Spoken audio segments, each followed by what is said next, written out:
The night she found the wallet, Sophia Miller had exactly $7.42 to her name, and a choice that would either save her life or define who she truly was.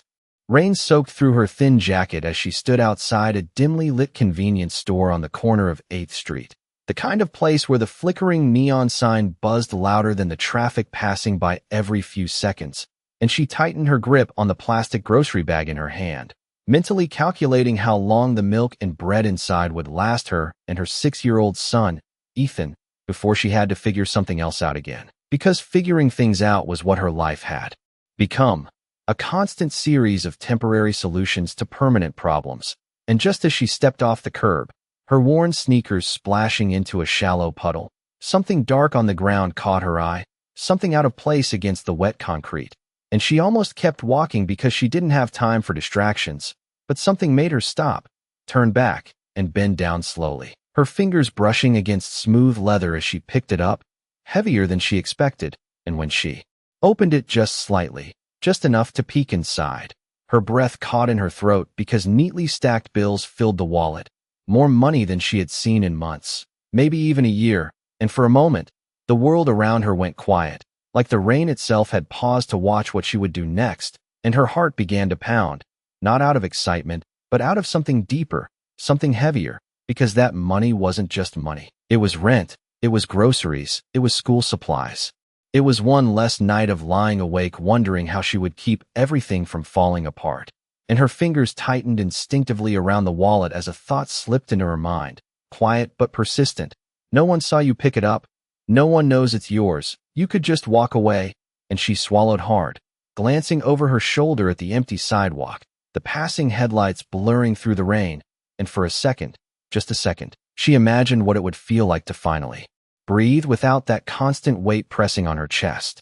But then another thought followed, softer but stronger, the kind that didn't shout but refused to be ignored. This isn't yours. And she exhaled slowly, her grip loosening just enough for her to open the wallet wider, revealing a sleek ID card tucked neatly inside, the name catching the faint glow of the streetlight, Alexander Hayes. And even through the fog of exhaustion and stress, the name felt familiar, like something she had heard before but couldn't quite place, and she hesitated, standing there in the rain, caught between two versions of her future, one where she kept walking and one where she turned back, and neither of them felt easy, because doing the right thing had never been the easy thing in her life. And yet, as the rain continued to fall and the city moved on around her, Sophia Miller stood perfectly still, holding a wallet that could change everything, without realizing that somewhere not too far away, unseen eyes were already watching, waiting to see exactly who she would choose to be. The rain did not let up, and neither did the weight pressing against Sophia's chest as she stood there with the wallet in her hand, her thumb slowly tracing the edge of the leather as if the answer might be hidden somewhere along its seams. And for a moment she closed it tightly, almost as if that could silence the thoughts racing through her mind. But they only grew louder, because now it was not just about money anymore. It was about what that money meant for her son, for the overdue rent, notice folded neatly on her kitchen counter, for the look in Ethan's eyes when he tried to pretend he was not hungry so she could have the last piece of toast. And she inhaled deeply, her breath visible in the cold night air as she slipped the wallet into her jacket pocket, not out of decision but out of delay, because deciding felt too final, and she needed just a little more time to think. So she started walking again, each step heavier than the last, her shoes squeaking softly against the wet pavement as the city carried on around her, unaware of the quiet battle unfolding inside her chest. And when she reached her apartment building, the flickering hallway light greeted her, like it always did, unreliable but familiar, and she climbed the narrow staircase slowly, her hand brushing against the peeling paint on the railing, grounding herself in something real, something unchanged. And when she opened the door, the warmth inside wrapped around her instantly, along with the soft sound of a cartoon playing on the small television in the corner, and Ethan sat curled up on the couch, his eyes lighting up the moment he saw her, his small voice cutting through everything else as he said, "Mom, you are home." And she forced a smile, setting the grocery bag down and brushing the damp hair away from her face as she walked over to him, pressing a gentle kiss to the top of his head. And for a brief moment, everything else faded, Because this right here was why every choice mattered, why every decision carried weight far beyond herself. And as she moved into the kitchen, pulling out the milk and placing it carefully in the refrigerator, she felt the wallet again, still resting in her pocket like a quiet secret she had not yet decided how to tell. And after Ethan fell asleep, his small breath steady and peaceful, Sophia sat alone at the small kitchen table, the overhead light casting a soft glow as she slowly pulled the wallet out and placed it in front of her, staring at it as if it might speak first. And this time she opened it fully, her eyes scanning every detail, the neatly arranged bills, the credit cards, the driver's license with Alexander Hayes, staring back at her with a calm, confident expression, and she frowned slightly, trying to remember where she had heard that name before, because it lingered in her mind like a half-forgotten song. And she reached for her old phone, the screen cracked but functional, typing the name slowly. And when the results appeared, her breath caught again, because this was not just any man. This was someone powerful, someone whose face appeared in business articles and interviews, someone who lived in a world completely different from hers. And suddenly the wallet felt even heavier, not because of the money, but because of who it belonged to. And a new thought crept in, quieter but sharper. Someone like him would not even notice if this disappeared. And she leaned back in her chair, her eyes drifting toward the closed bedroom door where Ethan slept. And for a moment she allowed herself to imagine it again, paying the rent, buying proper groceries, maybe even saving a little for once. But the image did not stay perfect for long, because it was quickly followed by something else, something harder to ignore. The version of herself she would become if she chose that path. And she looked back down at the wallet, her fingers resting lightly on top of it, and whispered softly to herself, "This is not yours," as if saying it out loud might make the decision clearer. But clarity did not come instantly. It rarely did. And instead she sat there for a long time, the clock ticking steadily on the wall, until finally she pushed the wallet away from her just slightly, creating a small distance, as if that alone could help her think. And then she reached for her phone again, scrolling through the search results until she found something that made her pause, an address connected to Alexander Hayes, not too far from where she lived, close enough that returning it was possible. And she stared at that address for a long moment, knowing that once she made that move, there would be no turning back. And somewhere across the city, in a quiet office filled with soft light and glass walls, a man watched a screen with steady eyes, saying nothing, waiting patiently, because the decision she was about to make mattered more than she could possibly understand. The address stayed on Sophia's screen long after she stopped scrolling, the glow of her phone reflecting faintly in her tired eyes as the silence of the apartment wrapped around her, broken only by the soft hum of the refrigerator and the distant sound of traffic outside. And she read the street name again, then the building number, committing it to memory, as if doing so would make the decision feel more real, more solid. And her fingers hovered over the screen before she finally locked it, placing the phone face down on the table as she looked back at the wallet, still resting where she had left it, untouched but far from forgotten. And for a moment she did nothing, just sat there with her thoughts, letting them settle, letting the noise inside her quiet just enough for something clearer to rise to the surface. Because deep down she already knew what she was going to do. She just needed the courage to follow through. And slowly, almost carefully, she reached for the wallet again, holding it in both hands this time as if acknowledging its weight, not just physically, but morally. And she nodded to herself, a small, almost imperceptible movement, but enough to shift something inside her from hesitation to action. And she stood up, her chair scraping softly against the floor as she moved with a new sense of purpose, not rushed but steady. And she walked toward the small hook by the door where her jacket hung, slipping the wallet securely into the inner pocket, making sure it would not fall, making sure there would be no excuses later. And she glanced toward Ethan's room, the door slightly open, the faint glow of a nightlight casting soft shadows on the wall. And she stepped closer, peeking in just enough to see him curled up under his blanket, his face relaxed, peaceful in a way that made her chest tighten. And she whispered softly, "I will be right back," even though he could not hear her, even though the words were more for herself than anyone else. And then she turned, grabbing her keys from the counter, the metal cool against her palm, and stepped out into the hallway again, the air colder now, quieter. as if the building itself was holding its breath, and each step down the staircase felt different from before, not heavier but more certain, as if the path ahead had finally taken shape, and outside the rain had softened into a light drizzle, the kind that barely made a sound as it touched the ground. And she pulled her jacket tighter around her, glancing once at the dark street before starting to walk, her pace steady, her eyes focused, because now there was no more debating, no more turning. The idea over in her mind. She had made her choice, and all that remained was to follow through. And as she moved through the city, passing closed storefronts and quiet intersections, she found herself noticing things she had not before: the rhythm of her footsteps, the distant glow of office buildings still lit despite the late hour, the way the city seemed both alive and asleep at the same time.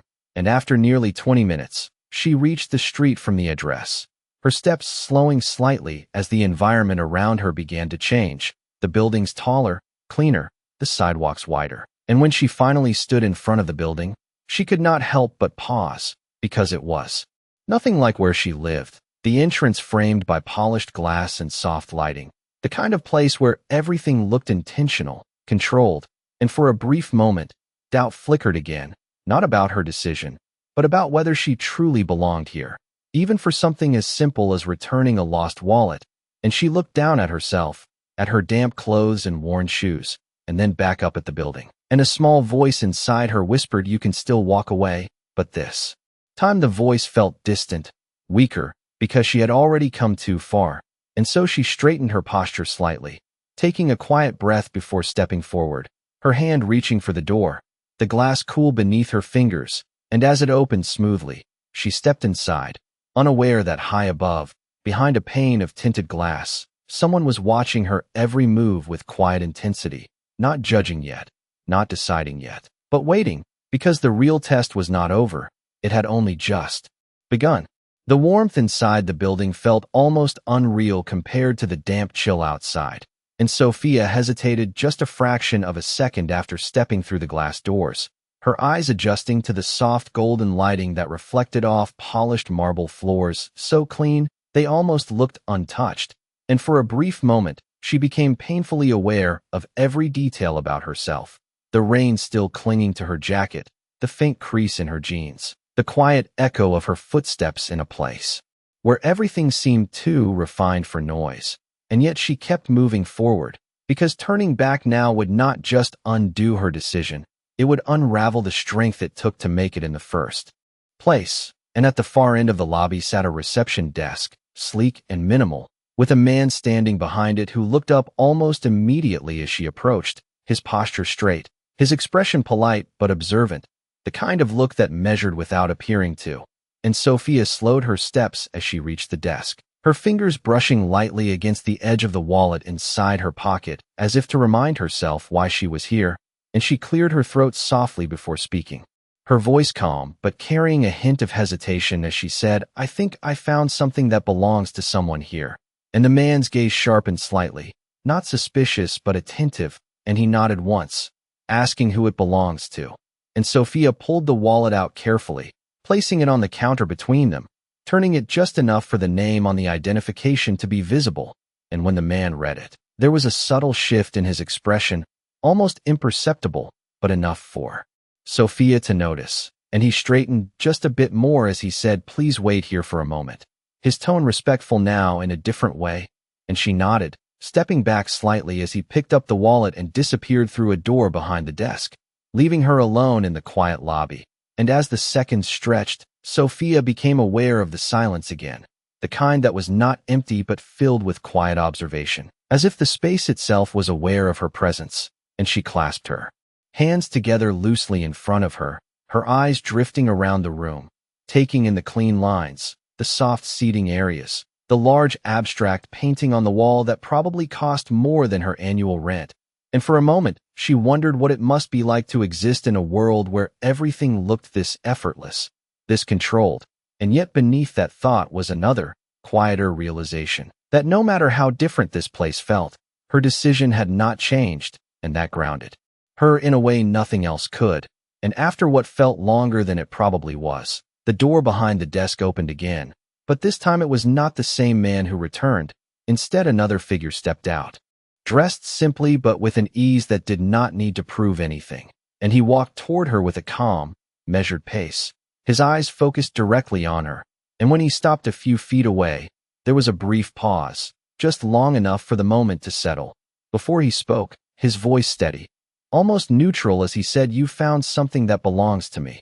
And Sophia met his gaze, her own expression steady despite the quiet intensity in his. And she nodded, holding out the wallet without hesitation, saying, "I believe this is yours." And for a second he did not take it, his eyes flicking from the wallet to her face, as if searching for something beyond the obvious, something unspoken.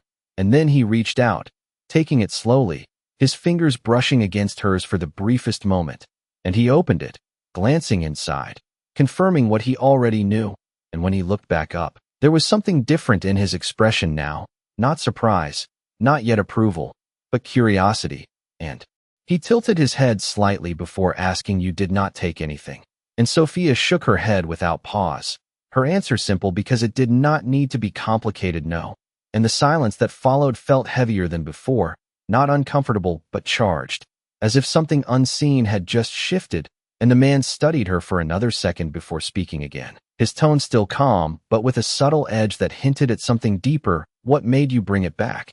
And Sophia hesitated just long enough to choose honesty over anything rehearsed, her voice quiet but certain because it was not mine.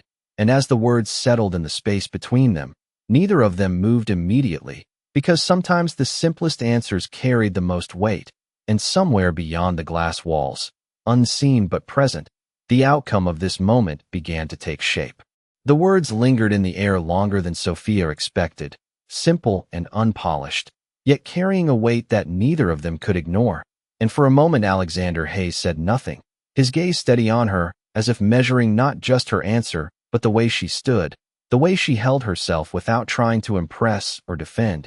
And something in that stillness made the space between them feel smaller, more focused, until he finally exhaled quietly, glancing down at the wallet in his hand before closing it with a soft, deliberate motion. And when he looked back at her, there was a subtle shift in his expression, not warmth exactly, but a kind of acknowledgement that had not been there before. And he nodded once, as if confirming something internally. Before speaking again, "You could have kept it," his tone neutral but deliberate. And Sophia met his eyes without hesitation, her answer just as steady, "I know." And that was all she said, no explanation, no justification, because none was needed. And that seemed to hold his attention even more, the absence of excuses, the absence of performance. And he studied her for another second before reaching into his coat pocket, pulling out a crisp stack of bills, not overly dramatic, not exaggerated, just enough to be clearly significant. And he held it out toward her, his voice calm as he said, "For your honesty." And the gesture was straightforward, almost expected in a place like this, a transaction that would close the moment neatly, reward given, story finished. But Sophia did not move to take it, not immediately, and her eyes flicked briefly to the money before returning to his face. And she shook her head slightly, her voice quiet but firm, "I did not bring it back for that." And for the first time, something close to surprise crossed his expression, subtle but real, as if this was not the response he had anticipated. And he did not lower his hand right away, holding the offer in place for a second longer, as if giving her time to reconsider. But she did not, and the silence stretched again, this time filled with something different, something that felt less like observation and more like realization. And slowly, he lowered the money, slipping it back into his pocket without a word, his eyes never leaving hers. And when he spoke again, his voice carried a slightly different tone, not softer, but more intentional. "What do you do?" And the question seemed simple on the surface, but there was something behind it, something that made it feel less like small talk, and more like a continuation of whatever this moment had become. And Sophia hesitated just briefly, not because she did not know the answer, but because she was not used to anyone asking in a way that sounded like it mattered. And she responded honestly, "I work at a diner, part-time, and I pick up extra shifts wherever I can." And he nodded slowly, absorbing the information without interruption. And then he asked another question, just as direct, "Do you always return what you find?" And this time, Sophia allowed herself a faint, almost tired smile, not amused but understanding the weight of the question. And she answered, I try to return who I want to be, even when it is hard. And that seemed to land somewhere deeper than the previous answers. Because Alexander did not respond immediately, his gaze shifting slightly, as if considering something beyond the present moment, and for a brief second, the carefully controlled environment around them felt less important than the quiet honesty standing in front of him. And then he took a small step back, creating just a bit of space, enough to change the dynamic, and he nodded again, slower this time, before saying thank you, not as a formality, but as something more deliberate, something that carried recognition rather than obligation. And Sophia gave a small nod in return, the tension in her shoulders easing just slightly now that the exchange seemed complete. And she turned, ready to leave, ready to step back into the life she understood, the one filled with challenges she could not avoid but knew how to face. And as she walked toward the door, her steps steady and unhurried, she did not look back, because in her mind, this moment was finished, a simple act done, nothing more. And yet behind her, Alexander remained still, watching her as she moved across the polished floor, his expression thoughtful, almost distant, as if the conclusion she believed had already been reached was only the beginning of something he had not yet decided how to reveal. The glass doors slid open as Sophia stepped back out into the night, and the cool air met her again, lighter now, almost refreshing compared to the quiet intensity she had just left behind. And for the first time since she found the wallet, her shoulders dropped slightly, the tension easing just enough for her to take a deeper breath, as if something inside her had settled into place, and she did not rush down the steps or look over her shoulder, because in her mind, she had done what she came to do, nothing more, nothing less, and the city greeted her the same way it always did, with distant traffic, scattered lights, and the quiet hum of life continuing regardless of anyone's individual story. And she began walking home, her pace steady, her thoughts no longer racing but drifting, replaying the moment briefly, not with regret or doubt, but with a kind of calm acceptance. And as she moved farther from the building, she did not notice the black car that pulled slowly away from the curb a short distance behind her, its headlights dim, its movement unhurried, blending into the flow of the street as if it had always been there. And inside, Alexander sat in the back seat, his gaze fixed through the window as he watched her figure grow smaller with each step, his expression unreadable at first. But beneath that stillness was something shifting, something that had not been there earlier that night, because what he had expected to confirm had instead been challenged, and what he thought would be predictable had turned out to be anything but. And he leaned back slightly, one hand resting against his chin as he exhaled quietly, his voice low but clear as he said, "Follow her," not out of suspicion, not out of control, but out of a need to understand something he could not yet define. And the driver nodded without question, the car maintaining a careful distance as it moved through the city streets. Never too close, never obvious, just enough to keep her in sight. And meanwhile, Sophia continued her walk, unaware of any of it, her mind shifting toward more immediate concerns. The rent, the schedule for the week, whether she could pick up an extra shift on Sunday, the kind of thoughts that filled her life not because she wanted them to, but because they never left her alone. And when she reached her building again, she paused briefly at the entrance, glancing up at the flickering light above the door, the same imperfect, familiar sight that somehow felt more real than anything she had just experienced. And she pushed the door open, stepping inside, her footsteps echoing softly in the narrow hallway as she made her way back up the stairs, each step carrying her back into the version of her life she understood, the one that did not include polished floors or quiet tests or unanswered questions.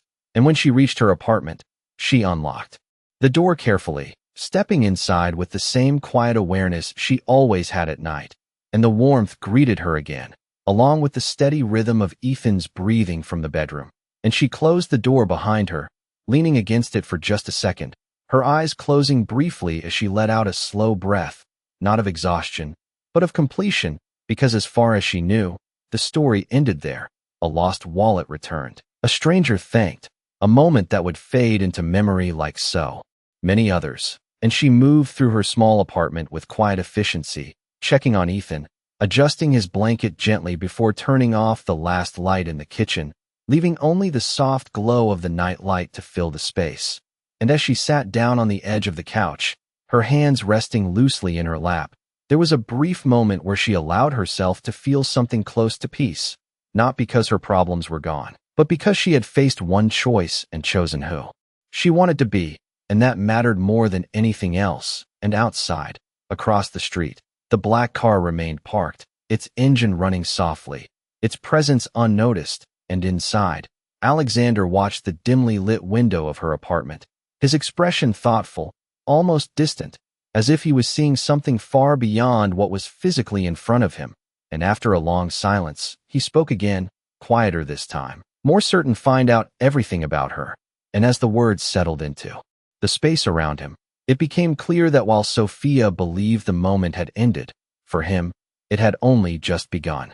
Morning arrived quietly, the soft gray light of early dawn slipping through the thin curtains of Sophia's apartment as the city slowly came back to life. And for a brief moment, everything felt still, untouched by the noise and demands that would soon follow, and Sophia lay awake on the couch where she had eventually fallen asleep, her eyes opening slowly as the reality of a new day settled in, not dramatically, not with urgency, but with the familiar weight of responsibilities waiting patiently for her attention.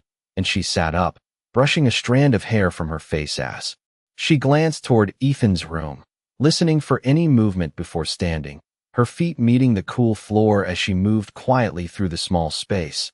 And within minutes, her routine began again, simple but steady, preparing breakfast, waking Ethan gently, helping him get ready for school, each action flowing into the next with practiced ease. And if there was anything different in her that morning, it was subtle, almost invisible, a quiet sense of clarity that did not erase her struggles, but seemed to steady her against them, as if something inside her had aligned in a way that made everything else feel just slightly more manageable. And by the time she stepped outside with Ethan, holding his small hand as they walked down the street, the world had fully awakened around them, cars passing, people moving, life continuing without pause. And after dropping him off, she made her way toward the diner, her pace quick but controlled, her mind already shifting toward the tasks ahead. The orders, the customers, the constant motion that filled her hours. And when she pushed open the door, the familiar sound of clinking dishes and low conversation greeted her, grounding her instantly in the environment she knew so well. And she tied her apron, stepping into her role without hesitation, greeting customers, taking orders, moving between tables with the quiet efficiency of someone who had learned how to keep going no matter what. And for most of the morning, everything was exactly as it always was, predictable, steady, until the bell above the door chimed again. And Sophia glanced up briefly, expecting nothing unusual, but something about the man who stepped inside made her pause. Just slightly, not because he stood out in any obvious way, but because there was a familiarity in his presence that she could not immediately place. And he walked in calmly, dressed simply, blending in more than standing out. Yet there was a quiet confidence in the way he moved, the kind that did not need attention to exist. And he chose a table near the window, sitting down with an ease that suggested he was not in a hurry. And Sophia hesitated for just a fraction of a second before approaching, her expression professional, composed, as she picked up her notepad and stepped up to the table, her voice steady as she said, "Good morning. What can I get for you?" And when he looked up at her, meeting her eyes directly, the recognition came all at once, not loud, not shocking, but unmistakable. And for a brief moment, time seemed to slow just enough for the realization to settle. Because the man sitting in front of her was the same one from the night before, the same calm gaze, the same quiet presence, only now placed in a world that felt entirely different from where she had seen him last. And neither of them spoke immediately, the silence stretching just long enough to carry meaning, before he offered a small, almost subtle nod, as if acknowledging the shared moment without drawing attention to it. And Sophia, after the briefest pause, returned to her role, pen ready, her voice steady once again. But beneath that calm surface, something had shifted, because whatever it was not over. For a brief moment, Sophia considered pretending she did not recognize him, letting the interaction remain as ordinary as every other customer she served. But something in the way he held her gaze made that impossible, not intense, not demanding, just quietly present. and she found herself standing a little straighter, her grip on the notepad steady as she waited for him to speak first, and when he did, his voice carried the same calm tone as the night before, unchanged despite the different setting. "I will have a coffee, black," and she nodded, writing it down even though she did not need to, her movements precise, controlled, because maintaining normalcy felt like the only way to stay grounded in a moment that was beginning to feel anything but ordinary. And as she turned to leave, he added, "Thank you, Sophia," and that stopped her, not visibly, not in a way anyone else would notice, but inside. Something shifted again, sharper this time, because she had not told him her name, and she turned back slowly, her expression composed but her eyes searching his for an answer he had not yet given. And he met her look without hesitation, as if he expected the question without needing her to ask it. And for a second, neither of them spoke, the silence carrying more meaning than words could, before she gave a small nod, not of understanding, but of acknowledgement, and walked away to prepare the coffee, her mind no longer as steady as it had been moments before, because now the situation had changed, not dramatically, but enough to make her aware that whatever this was, it was not coincidence. And as she poured the coffee, the rich aroma filling the space around her, she tried to piece together what she knew, what she had seen, what she had felt the night before, and how it connected to this moment. But the answers did not come easily, because there were too many unknowns, too many possibilities. And yet one thing felt certain: he had come here for a reason. And when she returned to his table, placing the cup gently in front of him, her movements calm despite the questions forming in her mind, she finally spoke, her voice quiet but direct. "I did not give you my name." And he looked up at her, a faint hint of something unreadable in his expression, not quite a smile, not quite seriousness, just a controlled awareness. And he responded simply, "No, you did not." And the way he said it made it clear that he was not going to offer an explanation so easily. And Sophia held his gaze for a moment longer, weighing whether to press further or let it go. And in the end, she chose neither fully, instead asking, "Why are you here?" And this time, there was a slight pause before he answered, not because he did not know, but because he was choosing how much to reveal. And when he spoke, his tone remained, "Even I wanted to see if you were the same person today as you were last night." And the words settled between them with quiet weight. And Sophia felt that shift again, deeper now, because this was no longer just about a returned wallet or a simple encounter. This was something more deliberate, something that had been set in motion before she even realized it. And she exhaled softly, her expression steady despite the realization forming in her mind. And she said, "I am just doing my job." And he nodded once, as if that answer alone confirmed something important. And then he added, "Sometimes that is where the truth shows the most." And Sophia did not respond immediately, because part of her wanted to dismiss the statement, to reduce this moment back to something simple and manageable. But another part recognized that whatever this was, it was unfolding in a way she could not fully control. And as she stood there, caught between continuing her shift and stepping into a conversation she did not yet understand, one thing became clear. The choice she made the night before was no longer just a moment. It was a turning point. The weight of his words did not fade when Sophia turned away from the table. Instead, it followed her, quiet but persistent, threading through every movement as she continued her shift, refilling cups, carrying plates, responding to customers with the same steady professionalism she had always relied on. Yet beneath that surface, something had shifted in a way she could not ignore, because this was no longer just about being observed. It was about being understood in a way she had not agreed to. And that unsettled her more than she expected, not because she had something to hide, but because she had spent so long holding her life together on her own terms that the idea of someone else seeing beyond that felt unfamiliar, almost intrusive. And yet she did not walk away. She did not ask him to leave, because part of her wanted to understand why he was doing this, why someone like him would step into her world instead of staying in his own. And as the morning moved forward, the distance between them remained unchanged physically, but something invisible had begun to connect their separate spaces, a quiet awareness that neither of them acknowledged directly. And when the diner slowed briefly between the rush, Sophia found herself approaching his table again, not out of obligation this time, but choice, her hands resting lightly against the edge of the table as she looked at him, her expression calm but no longer distant. And she said, "You could have just said thank you and left it at that." And he looked up at her, his gaze steady, as if he had been expecting that question all along. And he nodded slightly before responding, "I could have." And there was a pause, just long enough to make it clear that the rest of the answer mattered more than the beginning. But that would have told me nothing. And Sophia frowned faintly, not in confusion but in thought, because she understood what he meant, even if she did not agree with the way he chose to act on it. And she asked quietly, "So you needed to test me?" And this time, Alexander did not answer immediately, his eyes shifting slightly as if considering the weight of the word test. And when he finally spoke, his voice carried a different tone, less distant, more honest. "Not you," he said, himself. And that caught her off guard in a way nothing else had, because it shifted the focus entirely, and she searched his expression for clarification.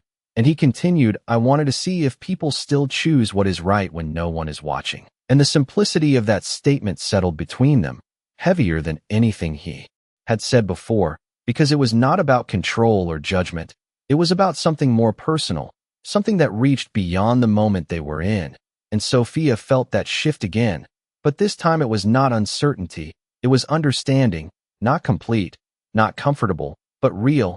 And she straightened slightly, her voice softer now, not defensive, just clear. "You did not need me for that." And he nodded, acknowledging the truth in her words. But then he added quietly, "Maybe I did not, but I found you anyway."